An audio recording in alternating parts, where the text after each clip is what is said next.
soutenance avec ce prof, j'avais peur. J'ai regardé ma moyenne sur le pronote. J'avais 16 de moyenne.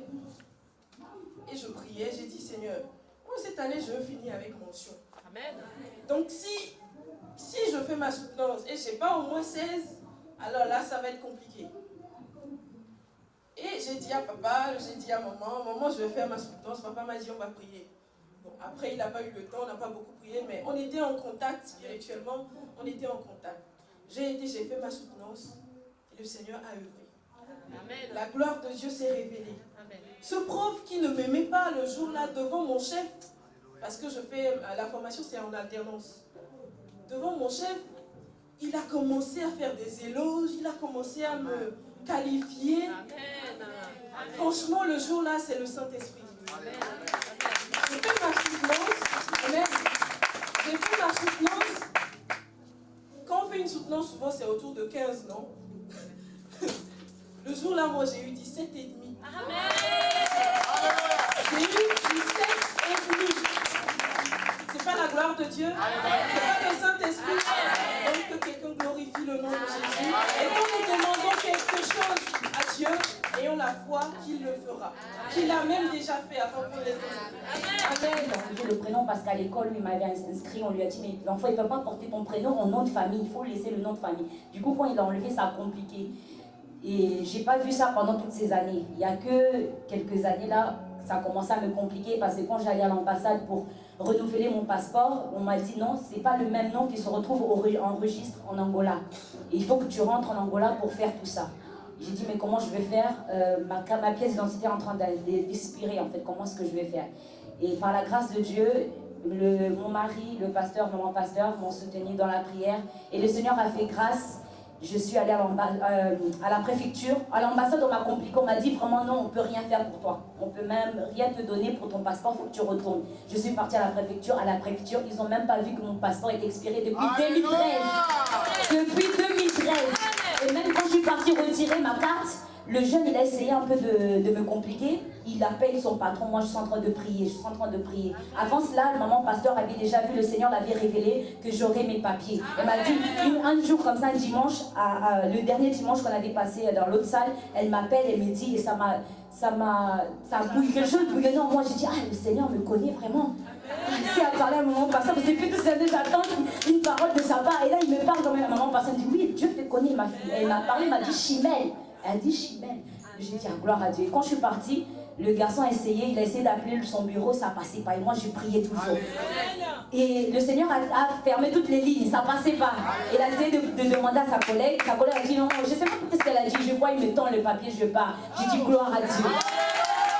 Et le deuxième témoignage, comme je vous ai dit, j'ai quitté l'Angola à l'âge de 8 ans.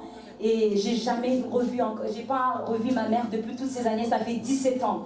Et la première fois qu'on avait essayé, j'avais 6 ans pour venir ici en France, ça avait échoué parce qu'on nous avait refoulés. Et on avait essayé de venir à deux, on nous a refoulés et on lui a demandé, fais partir l'enfant, comme ça elle va faire ses études, toi tu reviendras après. Et pendant toutes ces années, elle se battait pour trouver le voyage, mais rien ne marchait. Et je disais seulement à Dieu, je disais Seigneur, demain n'appartient pas aux hommes, mais appartient à toi. Amen. Avant que tu reviennes, avant qu'il y ait l'enlèvement, même avant que je meure ou quoi que ce soit, fais-moi encore une grâce que je revoie encore ma mère. Et le Seigneur, cette année, c'est l'année d'accomplissement. Ça a essayé de bloquer encore, mais le Seigneur n'avait pas encore dit son dernier mot. Amen. Ma mère, elle est arrivée le 24 juin. Amen. Après 17 ans de préparation. Je rends toute la gloire à Dieu. Vous la verrez dimanche prochain et je dis un grand merci à Dieu pour sa fidélité. Vraiment, ayons la foi en Dieu et il ne nous abandonne jamais. Il ne laisse jamais ses enfants. Ce qu'on fait ici, Dieu voit. Tout ce qu'on fait dans sa maison, Dieu voit. Dans nos prières, Dieu voit. Dans tes requêtes, Dieu voit. Amen. Dieu est dans la vie abondante. Et je tiens à bénir maman, papa pasteur. Vraiment, merci beaucoup, maman pasteur. Et mon chéri, merci beaucoup. Que Dieu te bénisse. Soyez bénis, peuple de Dieu. Est-ce qu'on va acclamer le Seigneur?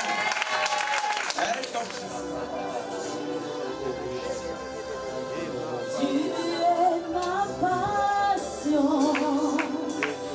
Tu es mon seul désir, Seigneur. Il n'y a que toi.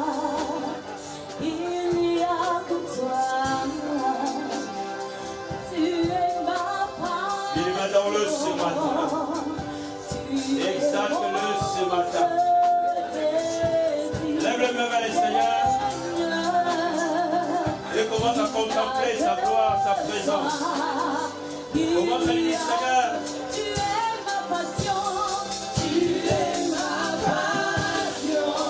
Il est ta passion ce matin. Tu es mon seul désir, Seigneur.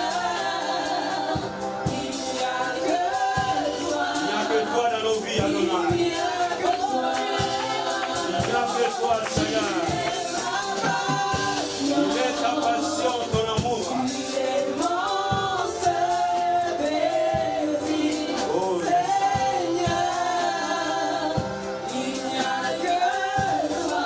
oh, Jésus. Il n'y a que toi. Tu es ma passion. Ta passion, Seigneur. Tu es mon seul désir. Il est ton seul désir ce matin. Oh, yes.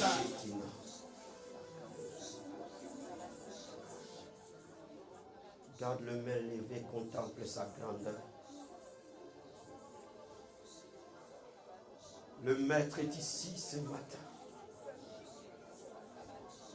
Le Roi des rois.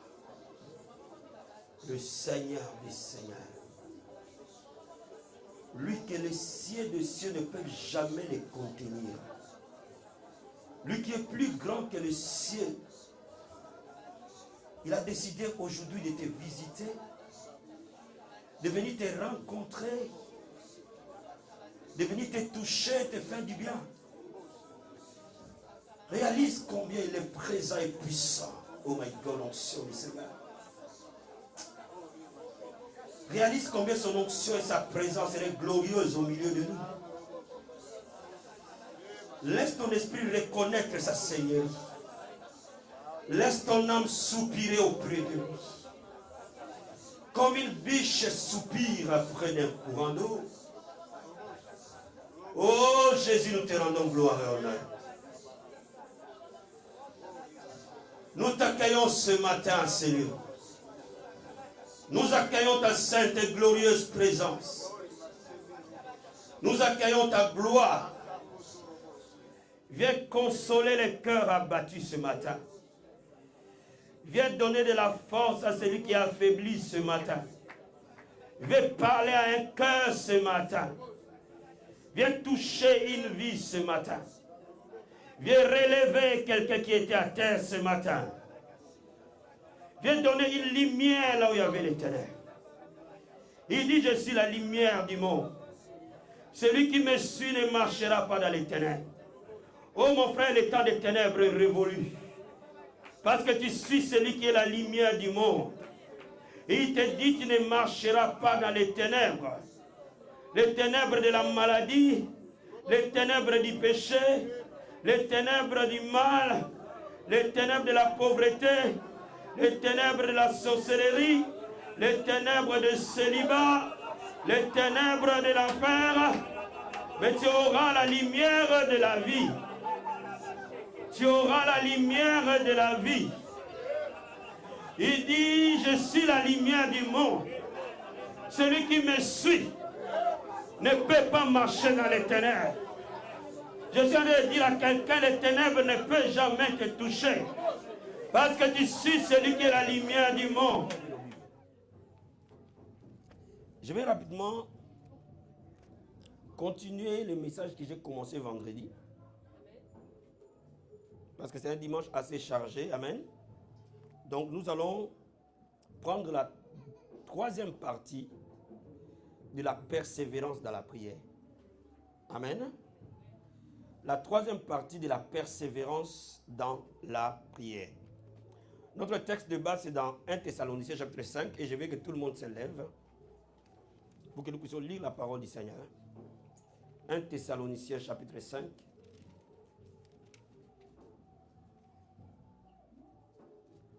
Lèvons-nous s'il vous plaît. Et nous allons lire au verset 16 à 18. Tous ensemble, on y va. 1. Soyez toujours joyeux. Priez sans cesse. rendez grâce en toutes choses, car c'est à votre égard la volonté de Dieu en Jésus-Christ. On reprend. Soyez toujours joyeux, priez sans cesse, rendez grâce en toutes choses, car c'est à votre égard la volonté de Dieu en Jésus-Christ. Est-ce qu'on peut acclamer la parole du Seigneur? Veuillez vous asseoir, s'il vous plaît. Dans Luc chapitre 18, Jésus-Christ dit de toujours prier et ne point se relâcher. Jésus-Christ dit, la femme veuve est partie voir un juge unique qui ne voulait pas lui faire justice. Mais à cause de la persévérance, ce juge unique lui a fait justice. Le même principe, l'apôtre Paul le reprend. Et il dit, en d'autres termes, priez sans cesse. Ou priez sans vous arrêter. Priez sans relâcher. Bien aimé, le résultat dans la prière ne vient pas du fait qu'on prie. Et c'est pour ça que beaucoup d'enfants de Dieu sont perdus dans le monde de la prière. Le résultat de la prière ne vient pas du fait qu'on prie. Le résultat de la prière vient du fait qu'on persévère dans la prière. Prier est une chose, mais persévérer dans la prière est une autre chose. Donc moi, je ne suis pas en train de te dire de prier simplement. Mais je suis en train de te dire la différence qu'il y a entre ceux qui prient et ceux qui persévèrent dans la prière. Alléluia. Bien aimé, persévérer dans la prière implique deux choses. Implique de la ténacité et de la constance. Je vais vite parce qu'il y a des choses que j'ai déjà données vendredi. Mais pour ceux qui n'étaient pas là, je les reprends rapidement. Quand vous priez, vous devez avoir de la constance et de la ténacité. Bien aimé, beaucoup d'enfants de Dieu, leur miracle avorte. Non pas parce que Dieu ne leur a pas donné ces miracles. Non pas parce que leur miracle n'est pas dans les plans de Dieu. Mais parce qu'ils n'ont pas assez de ténacité, assez de constance dans la prière. Bien aimé, quand Élie a prophétisé que la pluie va arriver, il ne s'est pas arrêté à prophétiser. Il est allé au mont Carmel et 7 fois, cela veut dire qu'il a prié jusqu'à ce que les désirs du cœur de Dieu soient accomplis. Est-ce que vous me saisissez? S'il avait prié une fois, 2 fois, 3 fois, en s'arrêtant 3 fois, il n'aurait pas vu la pluie. Bien, mais ça ne suffit pas que Dieu te promette. Ça ne suffit pas que tu vois une promesse dans la parole de Dieu. Faut-il encore savoir comment entrer dans cette promesse? Comment rendre cette promesse réalité? Ceux qui vivent les miracles de Dieu, c'est ceux qui ont la constance. L'apôtre Jacques dit, la prière fervente du juste a une grande efficacité. Cela veut dire, il n'a pas dit la prière a une grande efficacité, mais il dit la prière fervente, ou alors la prière persévérante, ou alors la prière continuelle, ou alors la prière intense, a une grande efficacité. Vous savez, chaque mot dans la Bible a un sens. Alléluia. Quelqu'un peut prier, mais ne pas prier avec instance. Quelqu'un peut prier, mais ne pas prier avec ferveur. Mais la Bible dit la prière fervente, pas seulement la prière. Bien aimé, je sais que tu pries, mais je veux maintenant que dans les 6 mois qui nous restent, de 2017, nous soyons dans une prière fervente. Parce que dans la vie abondante, il y a une pluie qui tombe. Mais cette pluie, nous devons la transformer en déluge. Dis amen. Donne-moi un amen. Donne-moi un amen. Donne-moi un amen. Donne-moi un amen. Mais laisse-moi te dire, la prière ne marche que là où il y a la constance. Et cela veut dire quoi? Il faut que tu pries jusqu'à ce que ton ciel change. Il faut que tu pries jusqu'à ce qu'il y ait un nuage dans les cieux. Tant que tu n'as pas vu le nuage, n'arrête pas de prier. Dis amen. Est-ce que tu me comprends ce matin? Je vais te dire quelque chose. À ceux qui ont une grande destinée, ils doivent avoir de grandes prières. Si ta destinée est grande, tes prières doivent être grandes. Le niveau de ta prière dépend du niveau de l'appel de Dieu dans ta vie. Le niveau de ta prière dépend du niveau de la vision de Dieu dans ta vie. Laisse-moi t'expliquer. Si tu veux être un pasteur d'un quartier, tu prieras comme un pasteur d'un quartier. Mais si tu veux être un apôtre qui ouvre les nations, la prière ne sera jamais la même. Dis Amen. Donne-moi un Amen. Donne-moi un Amen. Donne-moi un Amen. Si la vie abondante va être une église de Villeneuve-la-Garenne, elle priera comme une église de Villeneuve-la-Garenne. Mais si elle veut être une église qui ouvre les nations à l'évangile, elle doit prier par rapport à sa destinée. Bien aimé, la prière doit correspondre aux batailles. Selon que tes batailles sont élevées, selon que tes prières doivent être élevées. Donne-moi un Amen. Donne-moi un Amen. Bien aimé, si tu es dans une famille où la sorcellerie règne, ce n'est pas avec des petites prières que tu vas plier la sorcellerie. Moi, je suis en train de te dire quelque chose qu'il faut que tu les saisisses bien. Et les hommes de la Bible l'ont compris. La Bible dit qu'Élie a prié avec instance. La Bible n'a pas dit qu'Élie a prié.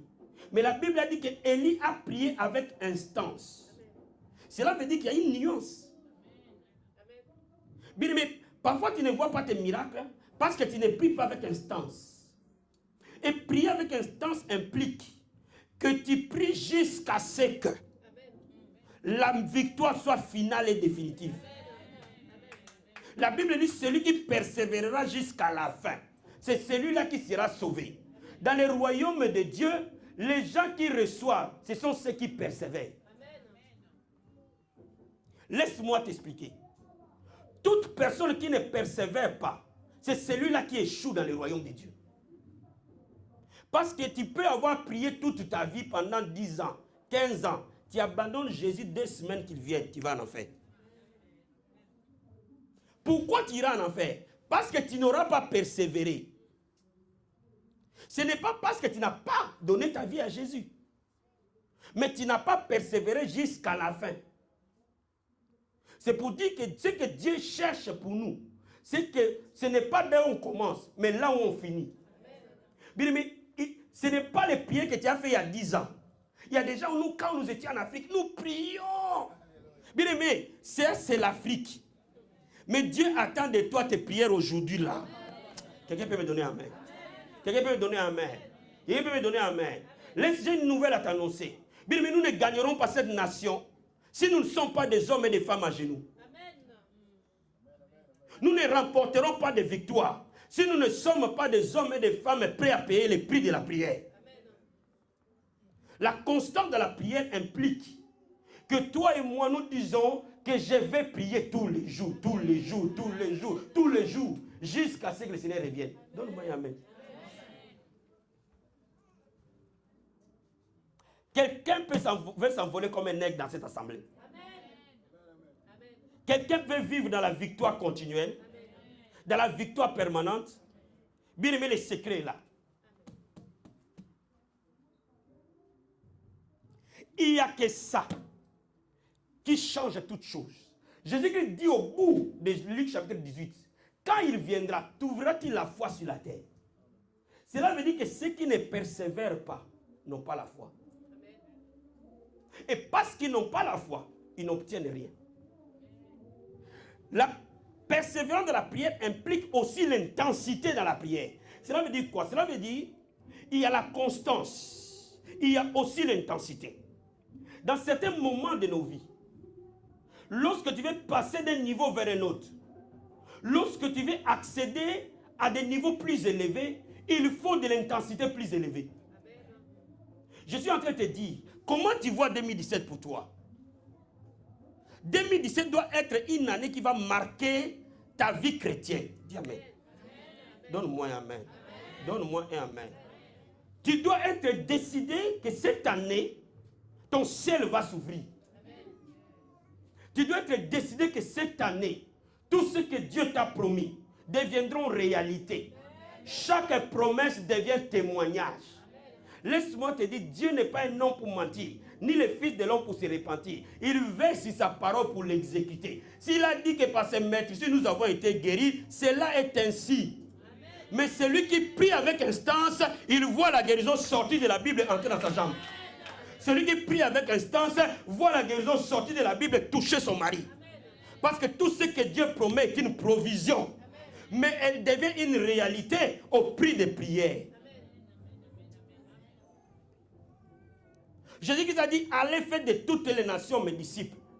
Il dit, cette bonne nouvelle du royaume doit être prêchée dans le monde entier. Si nous voulons voir des villes se tourner à Jésus, si nous voulons voir les quartiers se tourner à Jésus, si nous voulons voir les incrédules tourner à Jésus, c'est au prix de nos prières.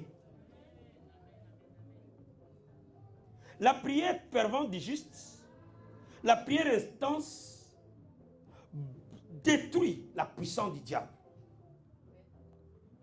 Laisse-moi t'expliquer. Quand tes prières sont tièdes, le diable peut t'accompagner tout en étant chrétien. Quand tes prières sont tièdes, le diable peut t'accompagner jusque devant la porte de l'église et t'attendre. Il t'attend jusqu'à ce que tu sortes de l'église pour qu'il te raccompagne chez toi. L'unique chose que le diable a peur, c'est là où réellement le feu de la prière est là. Le diable n'a pas peur de nos chrétiens. Mais le diable a peur des chrétiens enflammés. Le diable n'a pas peur de non-pasteurs. Le diable n'a pas peur de titres. Mais le diable a peur des genoux. Donc, bien aimé, partout où le feu de la prière va arriver, la puissance du diable se détruira. Comprends ce que je suis en train de te dire. Lorsque le feu vient vers toi, que tu saches que le diable est là ou pas, le feu lui-même va le faire sortir. Donne-moi un amen. Donne-moi un amen. Bien aimé, je suis en train de te dire, si tu as le feu dans ta vie, que tu l'éveilles ou pas, qu'on t'impose les mains ou pas, qu'on organise une délivrance ou pas, mon ami, tu seras délivré. Donne-moi un amen. Donne-moi un amen. Beaucoup d'enfants de Dieu ne comprennent pas l'importance de l'intensité et de la continuité dans la prière. Là où la prière n'est pas, le diable sera là. Une église qui n'a pas d'intensité de la prière, c'est un boulevard des œuvres des ténèbres. Une maison où la prière n'est pas, le diable entrera et sortira. Mais là où la prière est, le diable fuira. Est-ce qu'il opprime une partie de ta vie? Est-ce qu'il occupe un domaine de ta vie? Mon ami, je suis en train de te dire, monte en intensité de la prière. Cette année, je veux que tu montes en intensité de la prière. Cette année, la grâce de la prière t'est donnée. Cette année, les yeux de la vie abondante doivent être fixés sur la récompense. On ne paye les prix qu'en fonction de la valeur de la récompense. Si tu sais quelle est la récompense, tu sauras que le prix à payer à Dieu est moins grand que la valeur de la récompense. Là où la prière est, les vies sont transformées à l'intérieur. Et c'est là où je vais t'amener à voir quelque chose que nous n'avons pas vu vendredi. Il y a des miracles qui traînent. Non pas parce que Dieu ne veut pas te les donner, mais parce que le Seigneur sait que si tu les donnes aujourd'hui, tu ne les porteras pas. Il y a des choses que Dieu ne te donne pas aujourd'hui. Non pas parce qu'il ne l'a pas prévu pour toi, mais parce que ta vie de prière étant faible, tu n'as pas assez de croissance. Et parfois aussi ta croissance spirituelle est lente. Beaucoup de gens dans l'église accumulent des années de l'ancienneté sans grandir. On peut accumuler les années, on peut accumuler l'ancienneté sans grandir. Et comme dans le monde de l'esprit, personne ne voit comment on grandit. C'est au prix de nos prières que nous connaissons une croissance à l'intérieur. Ceux qui ne prient pas, ils peuvent faire 50 ans à l'église, ils sont toujours bébés. Mais ceux qui prient peuvent cerner les choses de l'esprit. Parce que c'est au-dedans que cela se passe. Voilà pourquoi il y a 4 étapes que je vais t'apprendre aujourd'hui. Quand tu vas commencer vraiment à prier, et tu vas les constater, ça sera les signaux de ta croissance. Ouvrons la Bible dans 2 Rois. 2 Rois. Je vais quelqu'un mettre rapidement dans la lecture pour qu'on gagne du temps. 2 Rois.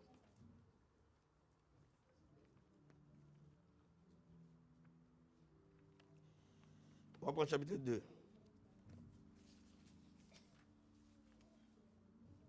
Lisons le verset 9 à verset 14 à 15. 2 Rois 9 à 15. La Bible dit, lorsqu'ils irent passer, Élie dit à Élisée, demande ce que tu veux que je fasse pour toi. Avant que je sois enlevé d'avec toi, Élisée répondit, qu'il y ait sur moi, je te prie, une double portion de ton esprit.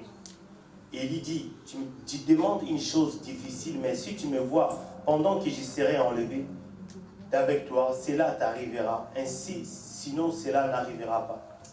Comme il continuait à marcher en parlant, voici un char de feu, des chevaux de feu, les séparèrent l'un de l'autre, et Élie monta au ciel dans un tourbillon. Élisée regardait et criait, mon père, char d'Israël et sa cavalerie, et il ne le vit plus. Saisissant alors ses vêtements, et il les déchira en 2 morceaux. Et il releva le manteau qu'Élie avait laissé tomber, puis il retourna et s'arrêta au bord du Jourdain. Il prit le manteau qu'Élie avait laissé tomber, et il en frappa les eaux et dit, où est l'Éternel, le Dieu d'Élie? Lui aussi il frappa les eaux, qui se partagèrent ça et là, et Élisée passa. Les fils des prophètes qui étaient à Jéricho vis-à-vis, l'ayant vu, dirent, l'esprit d'Élie repose sur Élisée. Et ils allèrent à sa rencontre et se prosternèrent contre terre devant lui. Amen. Amen. Est-ce qu'on peut acclamer la parole du Seigneur? C'est l'histoire d'Élisée d'Élie. Quand vous commencez à le lire au verset 1, vous allez trouver c'est un voyage de 2 hommes. Élie avec Élisée. Élie représente Jésus. Élisée te représente, me représente. Si tu veux bien comprendre ça, il faut que tu le positionnes correctement. Élie, c'est Jésus-Christ. Élisée, c'est toi et c'est moi. Et dans l'époque, Élisée était un des fils des prophètes. Cela veut dire que tout le monde savait que Élie allait être enlevé. Au milieu des fils des prophètes, tout le monde avait l'information que le temps de l'enlèvement était arrivé pour Élie. Mais tout le monde observait. Personne n'agissait. Tu peux être chrétien et tu connais toutes les promesses de la parole de Dieu. Mais tu es un bon observateur et non celui qui agit sur la parole. Seul Élisée accepte d'accompagner son maître à un long voyage. Les autres fils des prophètes, ils s'assoient et ils regardent. Alléluia. Alléluia. Bien, mais ne sois pas comme le fils des prophètes. Sois comme Élisée par rapport à son maître. Il dit, moi je vais marcher avec toi. La marche avec Jésus, c'est la marche de la prière. Et quand vous allez commencer votre marche, vous allez passer sur 4 villes. Quand vous regardez bien l'histoire, Élie part de Gilgal, il va à Bethel, il part de Bethel, il va à Jéricho, il part de Jéricho, il va au Jourdain. Amen. Amen. Le jour où tu es né de nouveau, c'est ce jour-là que tu rencontres Jésus à ton Gilgal. C'est là où, Gilgal, c'est la ville où Samuel a oint Saoul. Là où il lui a restitué tout ce qu'il avait perdu. Et lui a établi une onction. C'est le jour où l'identité de Saoul a changé. Bien, mais le jour où tu as reçu Jésus, c'est ce jour-là que tout ce que le diable t'a volé est potentiellement récupéré. Je suis en train de te dire potentiellement récupéré. Amen. Et c'est ce jour-là que Dieu met un sceau sur toi, qu'on appelle les arts de l'esprit. Que tu parles en langue ou pas, ce jour-là, tu as un sceau de Dieu sur toi. Mais votre voyage ne s'arrête pas là. Malheureusement, beaucoup de chrétiens s'arrêtent là. Comme Élie veut tester Élisée, dit, reste ici à Gilgal. Moi, je m'en vais à Bethel. Alléluia. Mais Élisée dit à Élie, non, là où tu iras, moi j'irai aussi. Cela veut dire quoi? Quand tu seras né de nouveau, tu vas voir que ta propre chair va te combattre. C'est là où Dieu va te dire, va prier. Et ta chair va dire, non, je ne vais pas prier. Là où Dieu va te dire, va à l'église. Et ta chair va dire, non, je ne vais pas aller à l'église. C'est là où les conflits intérieurs vont commencer. Donne-moi un amen. Donne-moi un amen. Donne-moi un amen. Là où Dieu te dit, à ce moment, tu dois être en jeûne et prière. Dis non, je vais manger. Dieu va te dire d'un côté, la chair va te dire de l'autre. Et maintenant, la question qui se pose, veux-tu être charnel comme le fils des prophètes ou être spirituel comme Élisée? Veux-tu t'opposer au désir de la chair pour que tu ailles vers ta destinée? Si tu restes à Gilgal, tu seras né de nouveau. Probablement, tu iras au ciel si tu crains Dieu, mais sur la terre, tu vivras dans la défaite. Donne-moi amen. Donne-moi amen. Mais quand Élisée suit Élie à Bethel, Bethel c'est un autre lieu. Bethel c'est un lieu de vision. C'est là où Dieu se révèle à Jacob. Et là où il lui donne la vision que cette terre-là, je te la donne. C'est là où Dieu dit à Jacob, je te confirme que tu n'es pas Jacob, tu es Israël. Quelqu'un peut dire amen. Quelqu'un peut dire amen. Quelqu'un peut dire amen. Bien aimé, c'est là où l'identité de l'homme change. Quand tu commences à vivre dans les profondeurs de la prière, tu n'as pas besoin de changer de nom. Mais tu vas voir à l'intérieur de toi des choses tomber. Amen. Les choses qui dominaient sur toi vont commencer à tomber un à un. Les désirs que tu avais, qui étaient charnels, vont tomber. Bien, mais je suis en train de te dire, Jacob était charnel, Israël était spirituel. C'est le lieu de la spiritualité. Tu ne peux pas être un chrétien spirituel si tu n'es pas un chrétien de prière. Seuls ceux qui prient sont spirituels. Or, si tu marches par l'esprit, tu auras la domination sur la chair. C'est là où les gens vont commencer à constater des changements. Bien, mais les membres de ta famille vont commencer à constater les changements. Ceux qui sont dans ton entourage vont commencer à constater les changements. Vous savez pourquoi nos églises ne gagnent pas accès d'âme? Parce que nous, les chrétiens, nous ne changeons pas de manière radicale. Il n'y a pas de changement de manière radicale. Tu es chrétien, mais il y a l'alcool qui rentre dans ta maison. Tu as peur de dire aux membres de ta famille, ici, il n'y a pas d'alcool. Bien, mais quand tu commences à être un homme de prière, tu commences à comprendre que rien n'est comparable à ma relation avec Dieu. Personne ne va te l'enseigner, s'il te plaît. Mais au-dedans de toi, lui-même va te l'enseigner. Est-ce que vous me saisissez ce matin? Est-ce que vous me saisissez ce matin? C'est là où l'homme commence à être radical. Bien, mais je veux des hommes et des femmes qui deviennent intransigeants avec Dieu.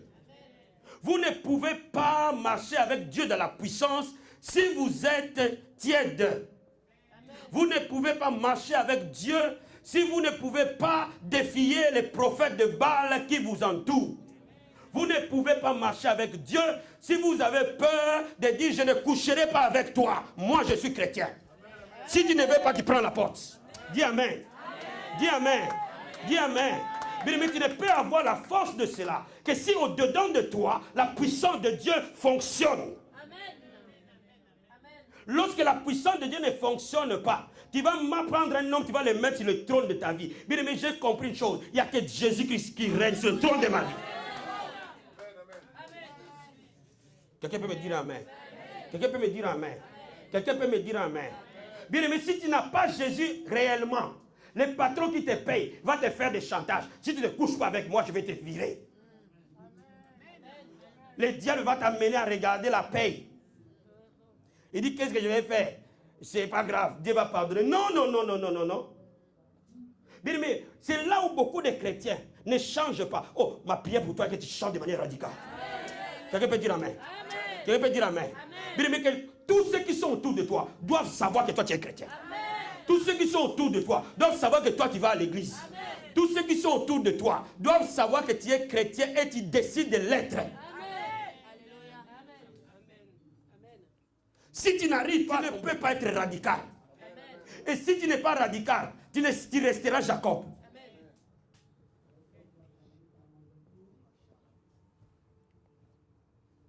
Bethel, c'est le changement de l'identité.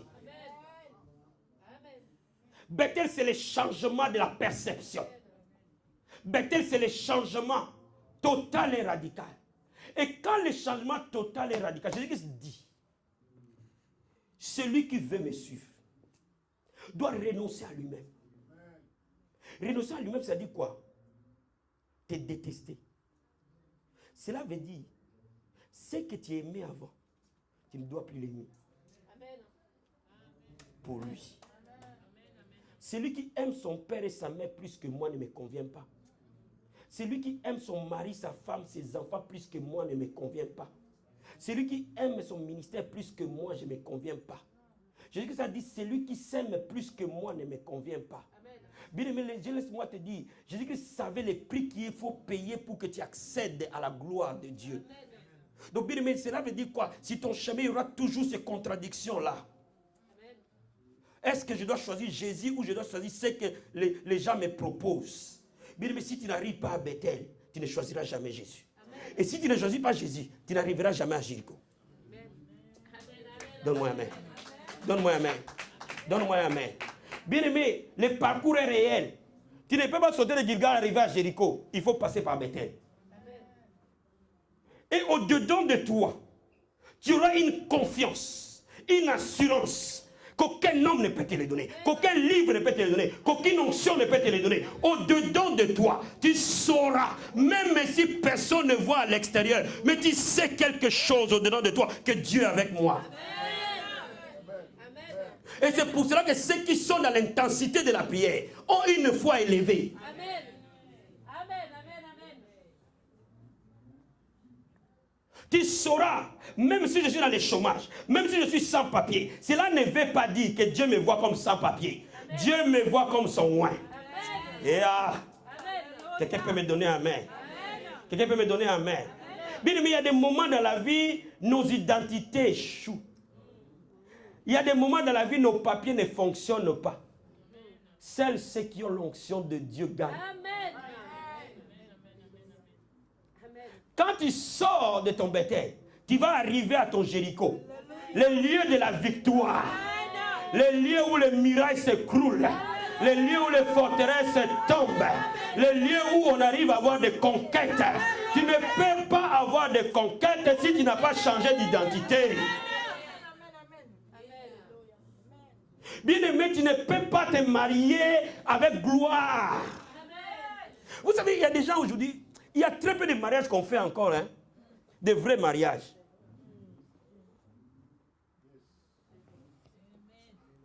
Frère, les jours où on va bénir un vrai mariage ici, là, vous allez voir ce qui va se passer.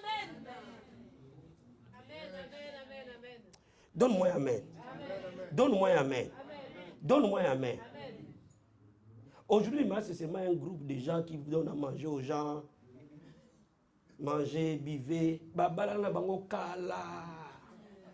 Ça fait longtemps qu'ils sont mariés. Ils viennent faire les formalités. Bien aimé, l'église, ce n'est pas des formalités.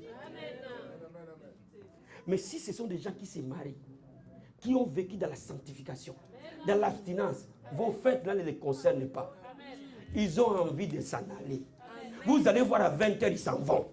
Mais si vous voyez des gens jusqu'à 3h du matin, vous l'irez noter, vous n'avez pas encore mangé. Ceux qui vivent déjà dans le mariage depuis longtemps.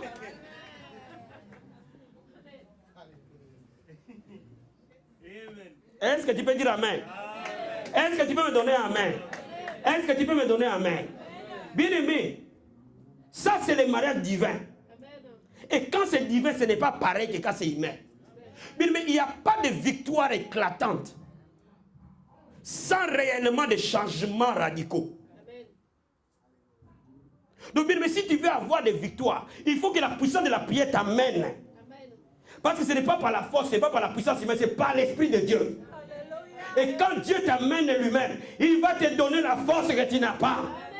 Il va te donner la résistance que tu n'as pas. Il va te donner la sagesse que tu n'as pas. Il va te donner la capacité que tu n'as pas. Quand la tentation, avant même qu'elle vienne, Dieu te donnera une sagesse pour contourner cette tentation-là. Dis Amen. Dis Amen.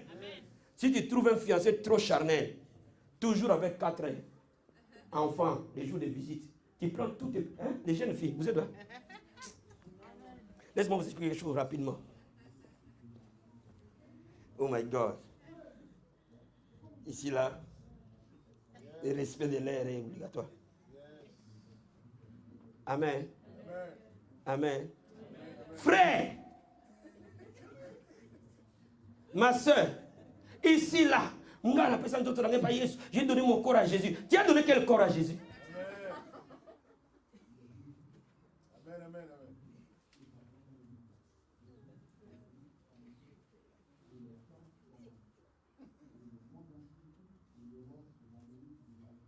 Voilà pourquoi vous ne voyez plus la gloire de Dieu. Mais si tu es vraiment une sœur ancrée dans la prière, Dieu te donnera la capacité. Parce que les hommes vont te menacer. Si je ne couche pas avec toi, je ne vais pas t'épouser. Tu vas lui dire, c'est ça, tu t'en vas. Tu ne vas pas aller pleurer chez maman pasteur. Je l'aime trop. Mais Dieu va enlever cet amour charnel là. Vous savez, il y a de l'amour charnel. L'amour n'est pas un béguin. Dis amen. Le 17, le 14 juillet, j'ai parlé aux grands jeunes. Dis amen. L'amour n'est pas un béguin. Vous savez le béguin? Je l'aime à mort. Oh, tu ne peux pas aimer quelqu'un plus que toi-même. La Bible dit tu aimeras ton frère comme toi-même, pas plus que toi-même. Si c'est lui qui t'amène à la mort, c'est que tu l'as aimé plus que toi. Parce que tu n'as pas le pouvoir de lui dire non. Le chemin dans lequel nous allons, c'est le chemin de la mort. Mais tu ne peux arriver à le faire que si tu pries. Si tu pries, tu auras des victoires. Si tu pries, tu auras des victoires éclatantes. Et quand tu vas arriver à ton Jourdain, le surnaturel sera avec toi. Quelqu'un peut me dire amen? Quelqu'un peut me dire amen? Quelqu'un peut me dire amen? Je vais continuer cet enseignement calmement pour tout au long de la semaine.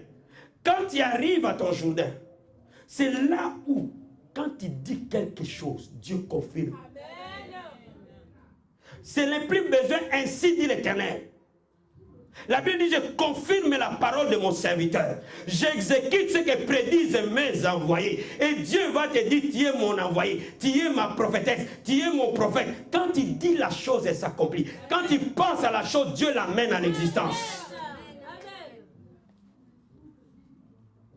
Bien, mais ce cheminement-là, c'est le chemin de tout chrétien.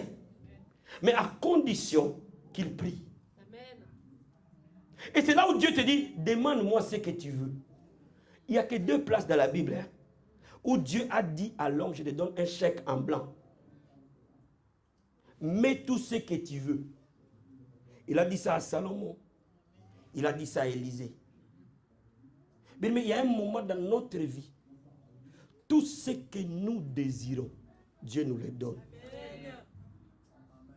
À ce moment-là, toi et moi, nous vivons dans une victoire totale. Bien, mais il est temps que tu saisisses que ce cheminement-là n'appartient pas à ceux qui abandonnent. Ce cheminement-là n'appartient pas aux chrétiens qui s'affaiblissent. Ce cheminement appartient à ceux qui deviennent constants dans la prière. Ma prière pour vous est que cette année, tu vas prier comme si on te mettait un moteur. Qui comprend ce que j'ai dit? Qui comprend ce que j'ai dit? Toi-même, tu vas être surpris de te voir prier. Donne-moi amen. Donne-moi un vrai amen. J'ai dit, tu vas être surpris de te voir prier. Et tu vas dire, oh, c'est moi-même qui prie comme ça. Oui, c'est toi qui prie comme ça. Parce que la main du Seigneur te touchera. L'onction de la prière va venir vers toi. Je termine en 2 minutes pour te dire quelque chose. Il existe ce qu'on appelle l'esprit de prière. Amen. Amen. Je dis, il existe l'esprit de prière. Amen. Quand l'esprit de prière vient au milieu d'un peuple, il se pose d'abord parfois sur un homme ou sur plusieurs hommes. Mais l'esprit de prière amène l'homme dans les profondeurs de la communion avec Dieu. Tu auras le désir de prier. Tu ne vas pas prier de manière mécanique. Tu auras envie de prendre la feuille d'intercession. Tu ne vas pas voir la feuille d'intercession comme un fardeau. Mais tu vas voir la feuille d'intercession comme un privilège. Vous savez, cette feuille d'intercession qu'on vous donne, c'est ce qui a fait ma vie et mon ministère. Dis Amen. Dis Amen. Dis Amen. Dis Amen. Bien aimé, les secrets de ma vie et de mon ministère, c'est dans cette feuille d'intercession qu'on vous donne. Mon ami, tu auras envie de prier. Oh, laisse-moi prier pour toi ce matin. Que tu aies envie de prier. Que la prière arrête d'être un fardeau pour toi. Mais la prière devient une passion. La prière arrête d'être un fardeau pour toi. Mais la prière devient un désir. Si tu n'as pas prié un seul jour, tu es mal à l'aise. Tu es énervé, il faut que tu trouves un temps pour prier. Il faut que tu arrives à ce point-là, mon frère. Que tu deviennes dépendant. Vous savez, les gens qui prennent la drogue, ils deviennent dépendants de la drogue. Tant que vous ne lui avez pas donné son chichi là, il n'est pas à l'aise, il tremble. Mon ami, tant que moi je n'ai pas prié, je tremble. Parce que je suis devenu accro à la prière. Enlevez-moi tout ce que vous voulez, mais laissez-moi la prière. Enlevez-moi l'église, enlevez-moi les chaises, enlevez-moi les gens, laissez-moi la prière. Si vous me laissez la prière, vous me verrez devant. Si vous me laissez seulement la prière, vous me verrez devant. J'ai rencontré des batailles, j'ai rencontré énormément, mais la prière m'a sorti de là. Et la prière me sortira de là. Mais j'ai décidé de ne plus jamais avoir peur. C'est terminé. Je n'aurai plus jamais peur. Parce que j'ai compris ce qui marche. Et j'ai compris comment le monde fonctionne. Mais vous pouvez enlever l'église. Vous pouvez enlever les chaises. Vous pouvez tout enlever. Mais tant que je suis dans les lieux secrets, Dieu me verra dans les lieux secrets. Oh my God.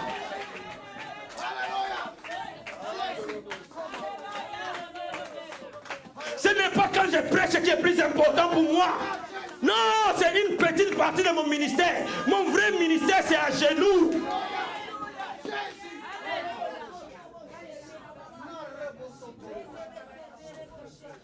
Je peux faire une année sans prêcher, je m'en tape.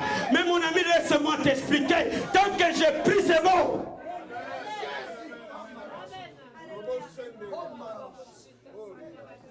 Laisse-moi te faire comprendre les choses du royaume. Les choses du royaume, ce n'est pas à l'extérieur. Les choses du royaume, c'est au-dedans. C'est dans les lieux secrets. Et ton Dieu qui voit dans les secrets va te récompenser en public.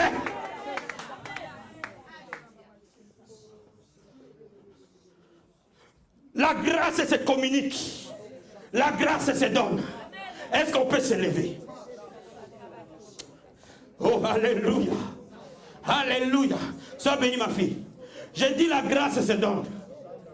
La grâce se communique. La grâce se transmet. La Bible dit le fer aiguise le fer. Bien aimé, là où nous sommes aiguisés, nous pouvons recevoir des grâces. Bien aimé, aujourd'hui, je n'ai pas besoin que tu demandes des millions. Je n'ai pas besoin que tu demandes des maris. Je n'ai pas besoin que tu demandes des enfants. Dès là, tu auras un pipeline qui fait couler tout. Alléluia. Alléluia. Bien aimé, levez les mains, s'il vous plaît. Levez les mains, s'il vous plaît. Tenez-vous les mains, communique la grâce. Bien aimé, dis au Seigneur, je prie pour mon frère ce soir. Je prie pour ma soeur pour qui je prie. Bien aimé, j'ai besoin que tu nous touches par ton esprit de prière. Oh bien-aimé, dis au Seigneur, j'ai besoin que tu nous touches par ton esprit de prière. J'ai besoin que tu nous touches par ton esprit de prière. Amène-nous dans les lieux secrets. Amène-nous dans les lieux où l'homme ne voit pas, mais là où Dieu te voit. Oh, Jésus a dit, si tu es dans les lieux secrets, Dieu te récompensera. Et ton Père qui voit dans les lieux secrets, il te récompensera. Oh my God. Oh ma carobo c'était. Rendobo Karabache. Bien aimé, c'est dans les lieux secrets que la sainteté est. C'est dans les lieux secrets que la foi est. C'est dans les lieux secrets que l'onction est. C'est dans les lieux secrets que la puissance est. C'est dans les lieux secrets que la victoire est. C'est dans les lieux secrets que la grâce coule. Bien aimé, dis communique la grâce de la prière. Je communique l'esprit de prière. Je communique. Bien aimé, communique. Communique. Mon ami, je suis en train de prier pour toi. Que cette année, le feu de la prière va descendre sur toi.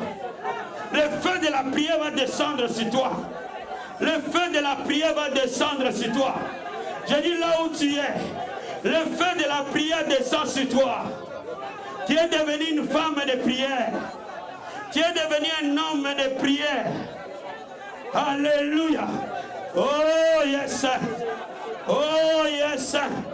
Oh yes. Oh yes. Bien aimé, prenez-moi la semoule.